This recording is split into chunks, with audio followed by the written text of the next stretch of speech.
about chest trauma in detail.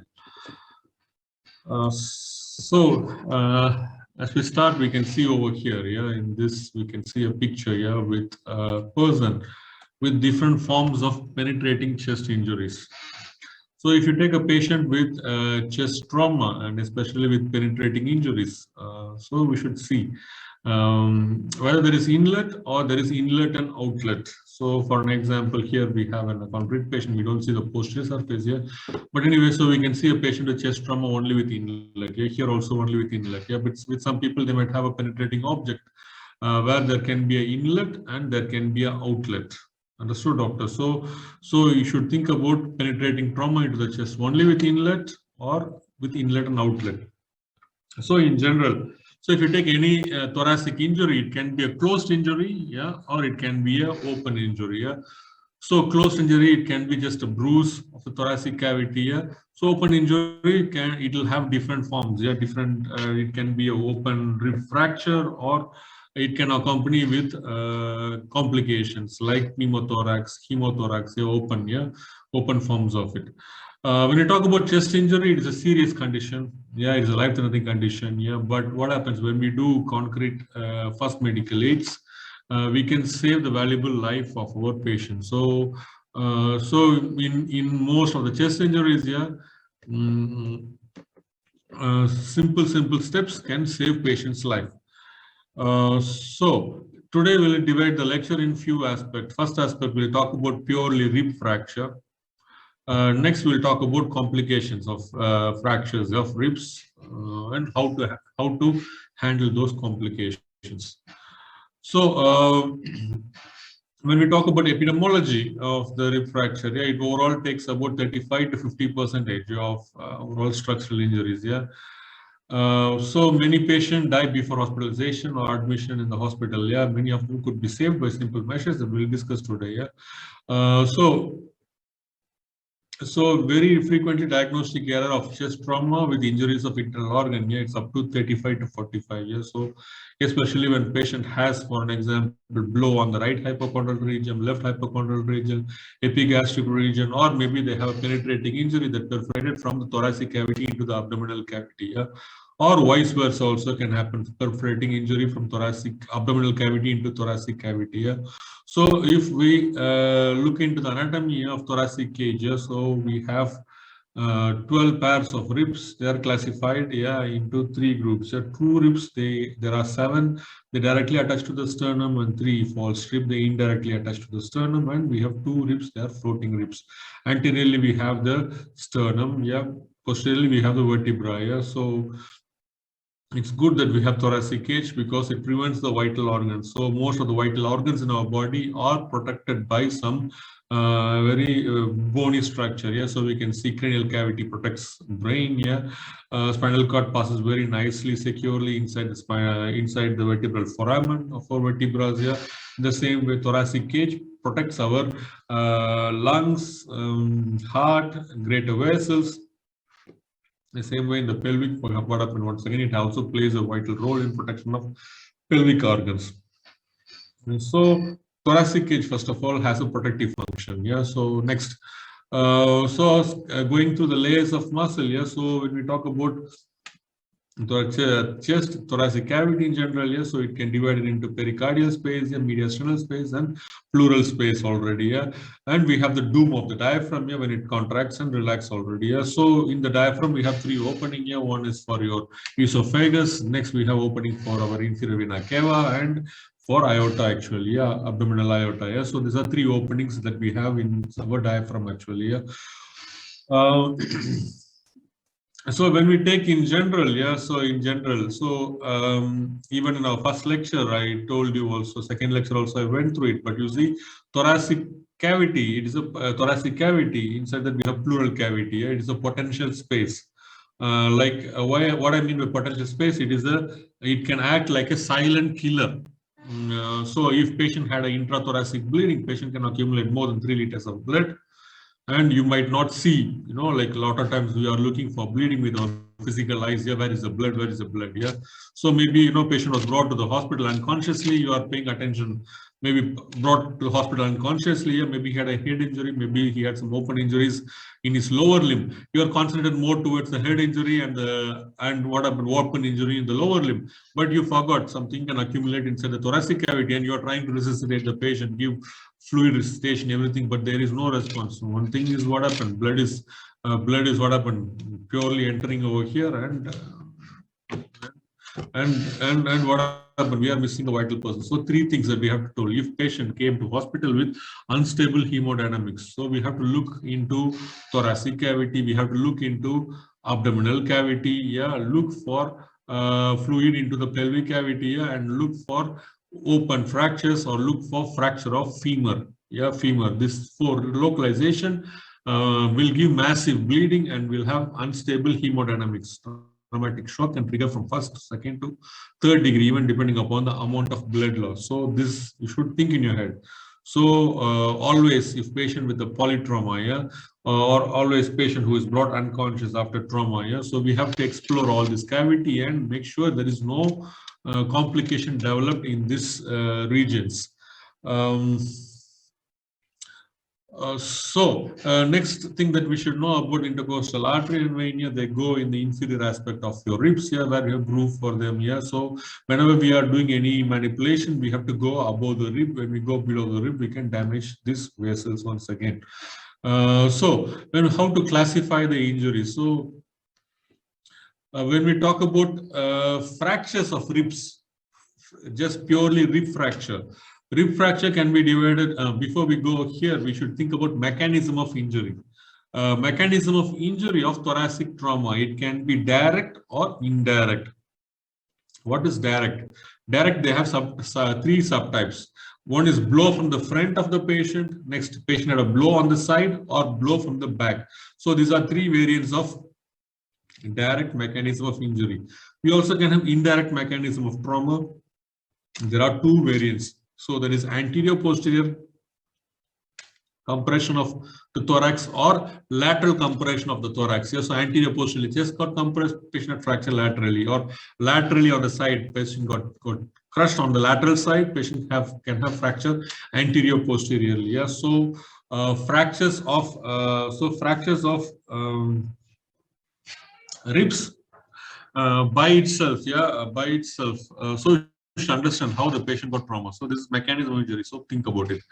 Next thing, we should think about fractures of ribs. They are divided into two groups: isolated rib fracture or multiple rib fracture. What is isolated rib fracture? When there is fracture of one or two ribs, it is called isolated rib fracture. When it is more than two ribs, we talk about multiple rib fracture. So when we have multiple rib fracture, it makes us to go and think about the second level. Yeah, we should think whether patient has a stable fracture or whether patient is having an unstable fracture. So when patient had isolated fracture, mainly it will be stable. But if patient is having unstable multiple rib fracture, patient will end up having what? Unstable thoracic cage. One more variant where patient will have unstable thoracic cage is when a rib fractures in two localization, like a segmented rib fracture. Yeah, so patient can have unstable rib fracture. So when patient has this condition called as unstable rib fracture, you can put in brackets, think about a condition called as flail chest, which we'll discuss also today, clinical signs of this flail chest. So when we in general, when we talk about trauma of the thoracic cage, yeah, according to injury of the other organs, it can be an isolated trauma or combined trauma, yeah, with other organs. Yeah, according to the complications, we can think about it can be uncomplicated or complicated. When we talk about complication, yearly it will be like more traumatic origin, yeah, pneumothorax, hemothorax, mediastinal emphysema, flail chest, traumatic shock, or asphyxia. But if we are talking about a late complication, it can be post-traumatic pneumonia, post-traumatic pleurisy, a supported disease of lungs and pleura. So we should take proper care so that what happens, this late complications don't develop. So this is one more thing that you should run in your head. You should take prophylactic measures so that patient don't develop pneumonia in the hospital, yeah, because of that trauma. So here one thesis that talks about patient developing what happened, dyspnea, yeah, different reason. Grade 1 talks about shortness of breath. occurs only after whatever very severe physical loading. You ran, you jagged for your big physical exertion very severely. After that, it develops. Yeah. Grade 2, what happened at moderate loading? Little bit of work you do, respiratory rate is approximately at this level. Grade 3, you are at rest. Yeah. Patient is having a tachycardia. Yeah? So this is talking about dyspnea. So we should analyze dyspnea. Next thing. We should think about clinical signs. When patient has fractures of ribs, what clinical signs we can see? So, of course, from the past lectures, you will know general signs. Yeah, of course, patient will have pain. Yeah, it can be localized in the zone where the fracture happened. Yeah, there can be hyperemic, yeah, bruise. If bruise happened, if patient a blow, there will be a bruise in the region. There can be a swelling, yeah, in the region. Yeah, increase the local temperature, lesion of function. All general signs is present. So what can be concrete? What can give more authenticity that there is fracture? When you palpate, you might feel pathological mobility or crepitation of bony fragment. Yeah, this can be present. Yeah, maybe what happened because of pain. Patient has superficial breathing in that affected side when compared to the healthy side. Yeah, so we talk about respiratory lag on the affected side. Yeah, this can be present. Respiratory lag on the affected side. This can be present. Next. Next, of course, yeah, chest X-ray, it is more than enough for us to come to some conclusion. Yeah, got fractures of ribs present or not. So clinics we finished already. How to do first aid for this patient? When you see right now we are discussing purely fractures of the ribs without any complication. Okay, doctor. Next, we'll talk about complication and we'll think about how to do first aid. So if patient had rib fracture, main problem is what happened when patient try to breathe deep, breathe in, more deeper, they'll have a patient will have a pain in the lungs. Yes or no? Hello? Yes or no? So when patient try to breathe on the affected side, patient is going to, when you ask the patient to have a deep breath, he will complain, I can't breathe because there is pain. Yeah. So patient will have superficial breathing. So our task in doing first medical aid is help the patient to breathe better. Yeah. So what we can do? So of course we'll give analgesics to the patient here, and we put patient in posture, either in orthopnea position, something like the leaning forward like this. Yeah, and we transport the patient, or patient lies in a supine position and little bit we elevate the bed. Yeah, elevate the semi sleeping position. In these two position, we transport the patient to the hospital. You don't need to do anything more. Yeah, so these two will do with. So you can see over here. Yeah, semi sitting position. Yeah, if patient has unstable rib fracture, that means the flail chest. Yeah, the rib cage is going to move. Yeah, in that case, maybe we can little bit put a bandage around that region, yeah, and transport the patient to the hospital. So either orthopnea posture or a tripod posture or semi-sitting position, yeah, in this position we transport the patient. If there is unstable thoracic injury, then you think of putting what up a little bit compressive dressing, yeah, and transport the patient to the hospital. So you know diagnosis, how to diagnose a simple rib fracture. Now we have to come to a condition that talks about a condition. When patient has an unstable rib fracture. When patient has unstable rib fracture, this condition is called as flail chest. What is this flail chest? So here we can see schematically the red points that talks about patient of fracture or in one rib fractured in the two segments. They're like the multiple ribs of fracture. So, you know, during the phase of inspiration, external intercostal muscle contracts. So, as the external intercostal muscle contracts and the diaphragm relaxes, yeah, so your chest cage expands. Your chest cage during the phase of inspiration. Yeah, let's try to put during the phase of inspiration, chest cage is expanding.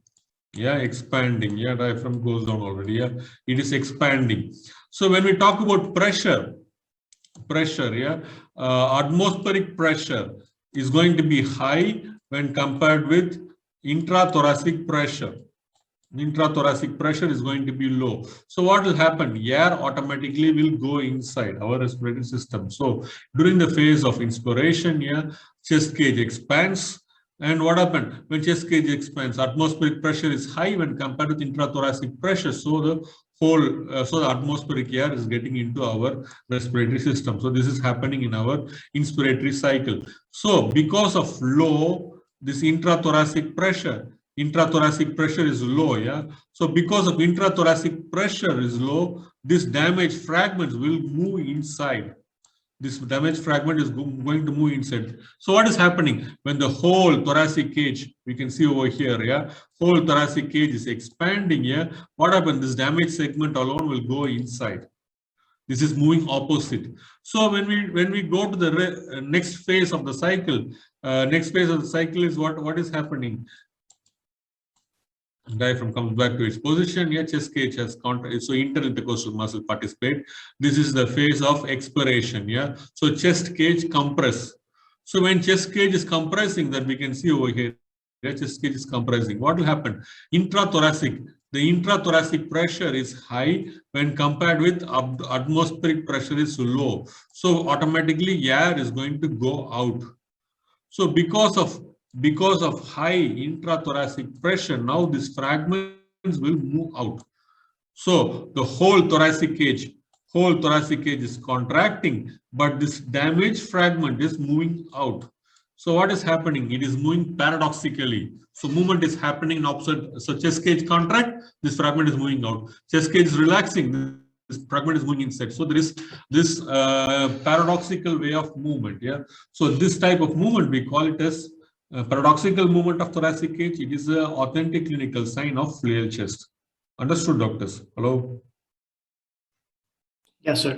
Yes, sir. So please think about this clinical sign. So when we see, so this can be visibly seen. So when you're examining the patient, yeah, in anamnesis got trauma of the thoracic cage. Yeah, you examine the patient on the anterior side, lateral side, posterior side. When patient is breathing, you might see maybe lagging or the segment of the rib is paradoxically moving. Yeah, so we should think about paradox. So flail chest.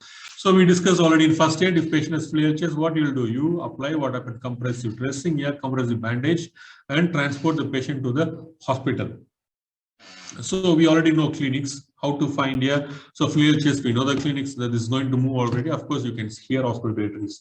You can see, you can feel palpation, crepitation, yeah, by palpation, yeah, and pathological mobility. So next, I'll come back to this one. So next, what we do? So patient already here in the hospital. So what we do? We should think about treatment. Yeah. So X-ray will give us that we can see over here. Yeah, in this picture. Yeah. So X-ray will give us concrete idea. Yeah. So where the fracture happened. Yeah. So you calculate which rib. Yeah. Along which line. So if you take the thoracic cage, one more thing that we forgot to discuss is in the classification.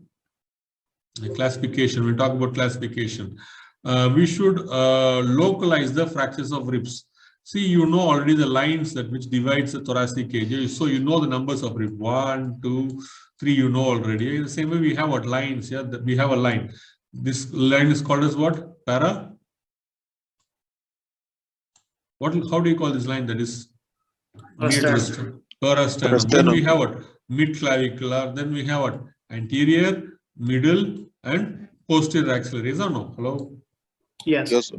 Then we have what? Scapular line and paravertebral line. Yes or no? So we know the lines. So we can concretely tell where the fracture happened. So you can concretely tell fracture of third rib along what happened? Along the anterior axillary line, or fracture of fourth, fifth, sixth rib along what happened?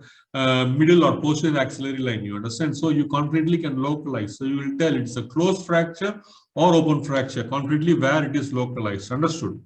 So this point we should remember also. Yeah, so we can concretely localize where the fracture is localized.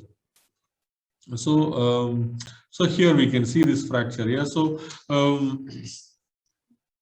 so fracture of ribs can sometimes accompany with complication. Yeah, sometimes you might not see any complication. Everything is going to be good. So you look for the lung pattern. Yeah, so we see this is what ribs intercostal space. It is filled with what? Lung substances. You can see the lung substance here. The bronchi is splitting out here and goes on already. Yeah, we can see in all the spaces. Yeah.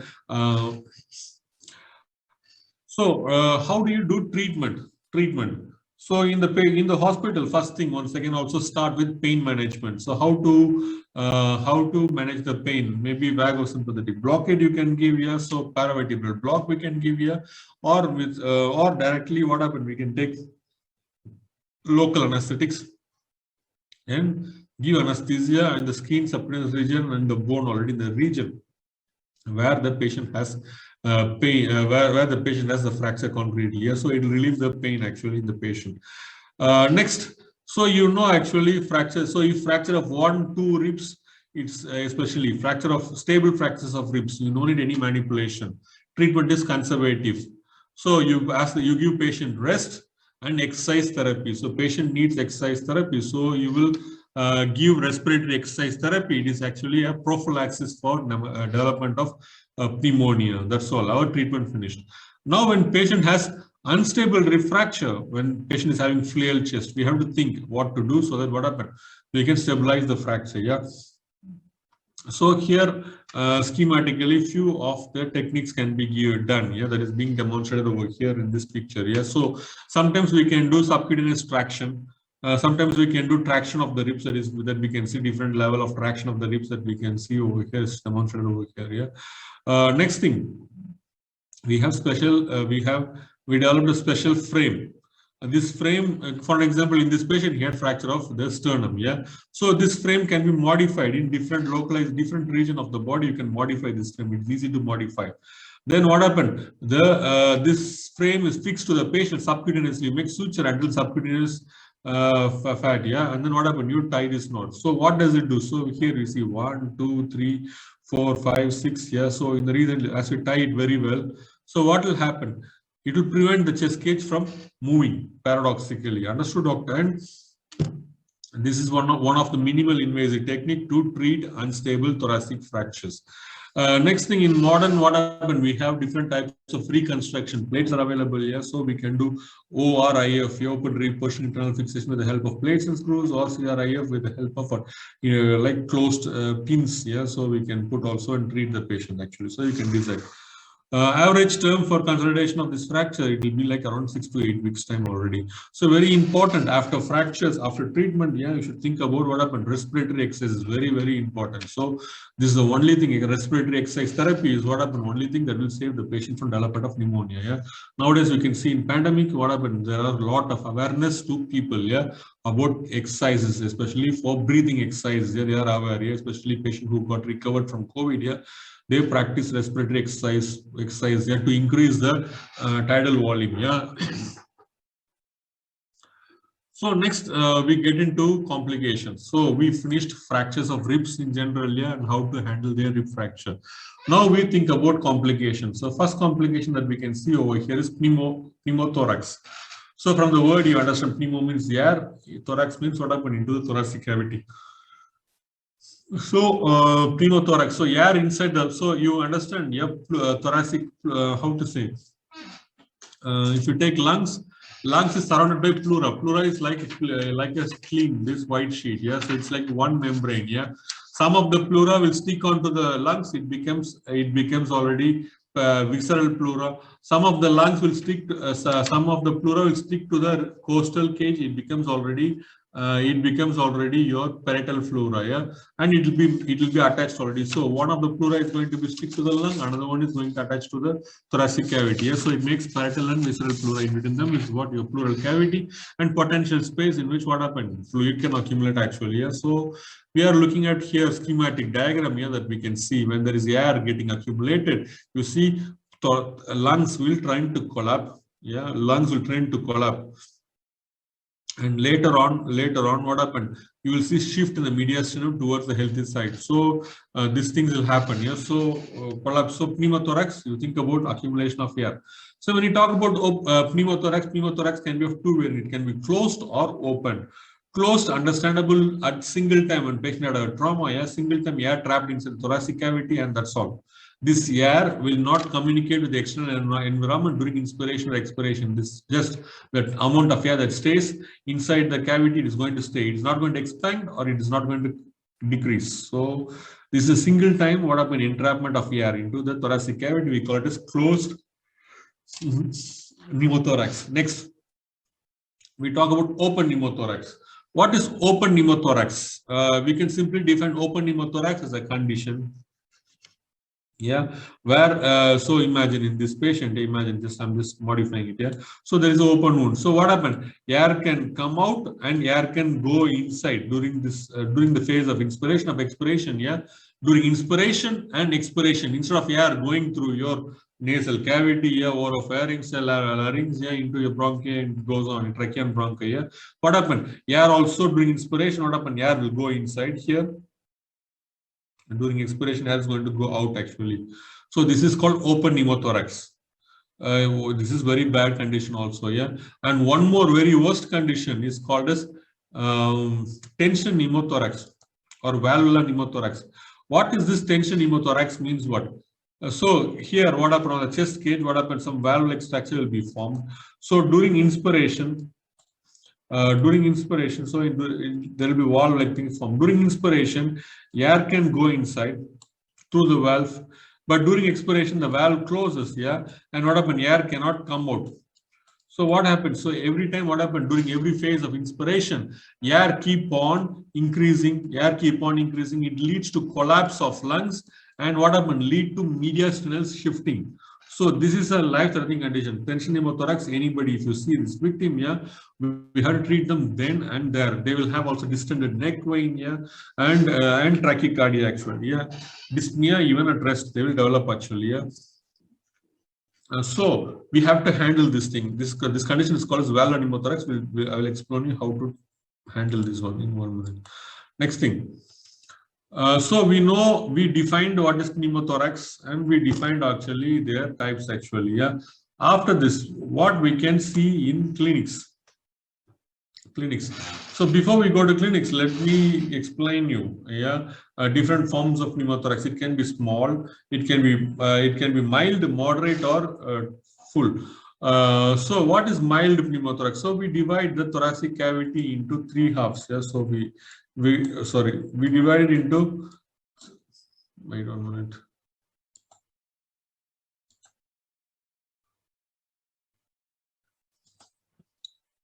We divide thoracic cavity into not a good artist. So for an example, we divide 1 and 2. So we are dividing the thoracic cavity into 3 halves actually, yeah, that we can see over here. We are dividing into 3 halves. So if the lung substance, so here we can see a lung substance. So here we can see the lung substance, yeah, it is collapsed already. Yeah. If 1/3 of the substance is collapsed mild, if it is 2/3, it is moderate. That means if it is 1/3, yeah, it is collapsed. Only in this region collapsed mild. If it is going to be only collapsed until here moderate, if it is going to be more than that, it is going to be called a severe or total pneumothorax. So here we can see in this picture schematic diagram, yeah, that talks about what about the variant of total pneumothorax actually. Understood? Hello? Yeah.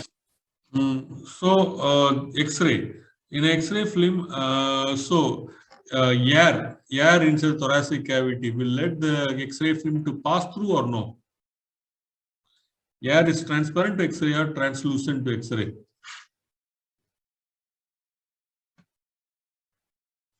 Think 1 minute. X-ray will allow the air to pass through or no? Think and tell me.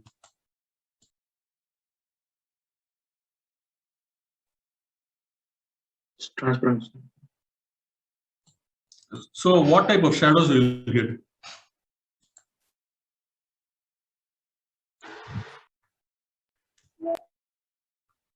In X-ray film, Dark shadows.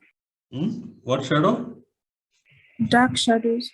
I thought you told your friend's name Shadow, yeah. So no, yeah. So we have we get a dark shadow, yeah, because the X-rays is passing in with full velocity, yeah. So you have a darker shadow actually, yeah. So you look for these patches in the you look for these stuffs in the X-ray film, okay, doctor. So this one you can find very clearly, yeah. You'll see dark shadow.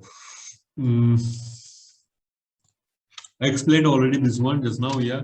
Open pneumothorax during inspiration and expiration. Yeah, the air keep on comes in and goes out through the hole already. Yeah. So here we can see variants of patient with what happened.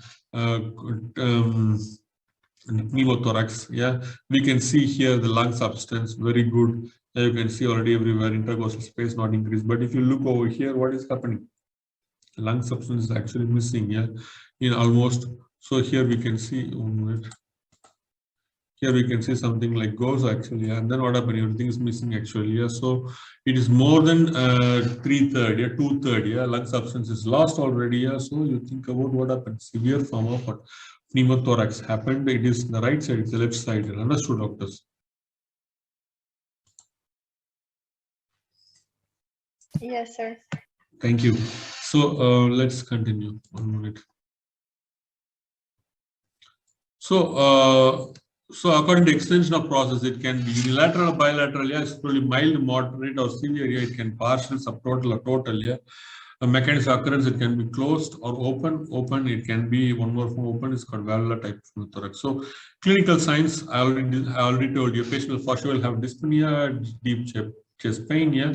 So for us, by probabilistic scale, yeah, what you do inspection and check whether that segment is going to participate in respiration or not. Yeah, but of course, if collapse is present, that segment is not going to participate in respiration.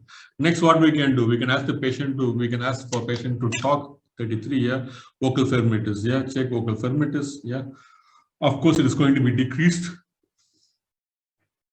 in the site where the pneumothorax has happened actually, yeah.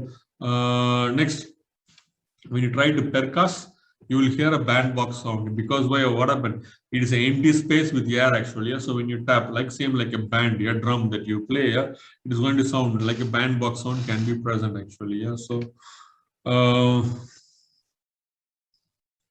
So what we do to the patient if patient has pneumothorax. So if patient has pneumothorax, we have to immediately intervene in the patient, yeah, and immediately we should do something. What we should do is we have to do thoracosynthesis. So when you do thoracosynthesis, it will save the patient's life. How to do thoracosynthesis? So we go for first intercostal space, second intercostal space, yeah, along the mid-clavicular line. So above the second rib, what happens? You insert a long bore needle. Yeah, when you insert the needle, air will flush. It will sound and flush through your needle. So this shows what happened. Patient had what? Pneumothorax. If nothing, nothing. Understood? Understood, doctors? Yes, sir. Yes.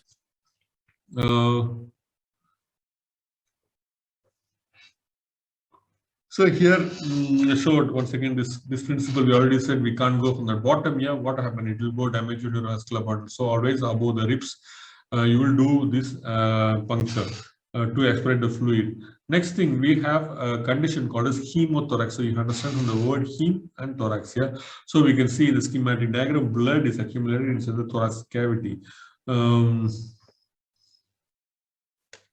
So according to the degree of hemorrhage, how much amount of blood loss? Yeah, until 10% loss, the circulating blood volume loss is mild. 10 to 20%, it is already moderate. Yeah. So that means until 1 liter of blood loss, you are already in moderated level of what? Like until how to put it in other words? So if you lose around 10 to 20% of blood, that means you lose until 1 liter of blood. Yeah, so you're already in second degree of what? First degree of shock to second degree of shock actually. Yeah, so if it is going to be 20 to 40, it is a grade. Yeah, so patient is losing 1 to 2 liters of blood. Yeah, if it is going to be more, it's already more than 2 liters of blood. Yeah, so first is compensatory mechanism. Yeah, second is subcompensatory. Yeah, third and fourth is mainly it is a decompensatory form of what? Your shock that is being developed because of what? Loss of blood. Next, according to the duration of bleeding. So bleeding can be a old bleeding. The patient came to hospital with hemothorax. Patient has a continuous bleeding. So bleeding when patient is talking to you, yeah, at the time even it is bleeding, yeah. Or patient had a bleeding that has been stopped maybe before some time already, yeah. So according to the presence of clot in the pleural space, it can be coagulated or non-coagulated. So these are all the variants. These are all few of the variants of classification of what hemorrhage, yeah, in respect to hemothorax, yeah, the blood that is going to accumulate. So what are all the clinical signs that we can see? That we can see, yeah. So what we discussed before, most of the signs will be present. Let's try to think about what differences that we can see, yeah, because we're going to talk about dizziness, dyspnea, and those things, cough, everything is already going to be there also. So what is more interesting for hemothorax? So if patient develops hemothorax, yeah. So percussion signs. So there is a fluid. So a fluid is when you take X-ray, fluid. How about fluid? Will it blood? Will it allow the X-ray very well, or it is going to block the X-ray?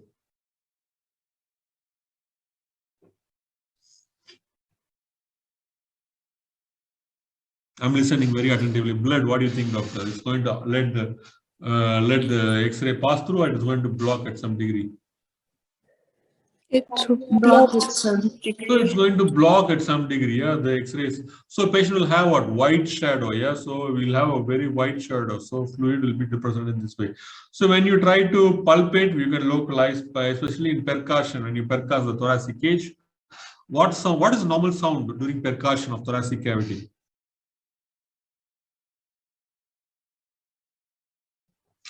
Hello, what is the normal sound of thoracic cavity when you percuss? resonance sound. Well, you hear a normal resonance sound, yeah, but in our patient, yeah, when you try to percuss, instead of a normal resonance sound, what you'll hear? When air was present, you have normal resonance sound, but now air is not present, yeah. We have some fluid present. So what sound you'll be hearing? Dull sound. So we hear a dull sound, yeah. So we hear a dull sound. So this is so we don't know what is it. It can be a fluid or it can be a blood. So only your thoracosynthesis, yeah, will help you. I will explain you how to do thoracosynthesis also, yeah. So percussion reveals dull sound, yeah. Auscultation, yeah, breathing auscultation over the site of hemothorax is simply diminished, or it is not found, yeah. So this is the thing that we will find in the patient, yeah. One more thing. One more thing is we have to talk about we here classified the hemorrhage amount depending on, we classified here basically shock or blood loss, yeah, in amount of blood lost, yeah. Next, we can also classify X-ray depending upon the level of blood in the X-ray film. Yeah. So how to say, if you know already from it's not actually like this. It should be actually like this. So imagine this is your thoracic cage, yeah, and this is your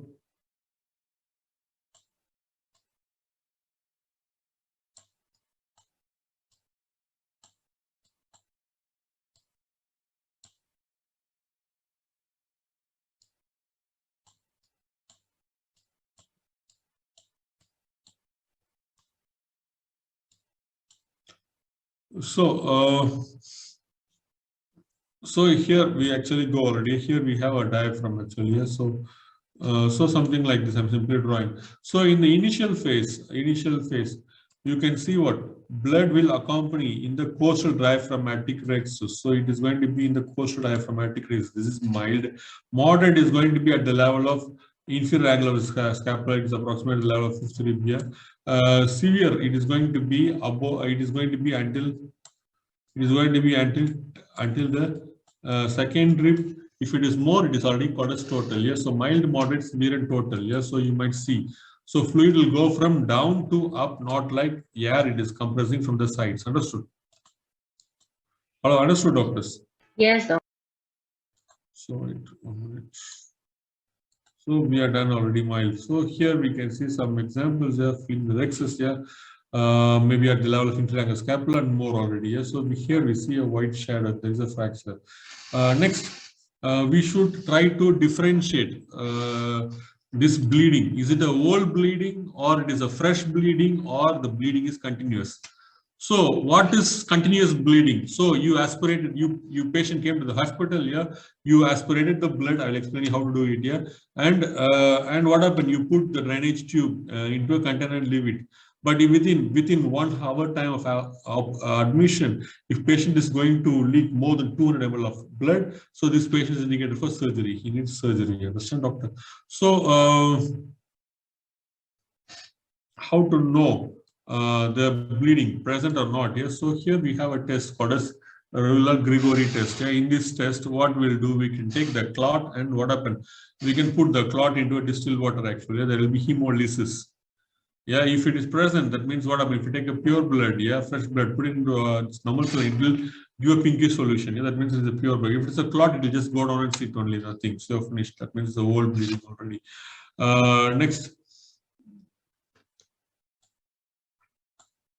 Next, let's talk about how to treat the hemothorax.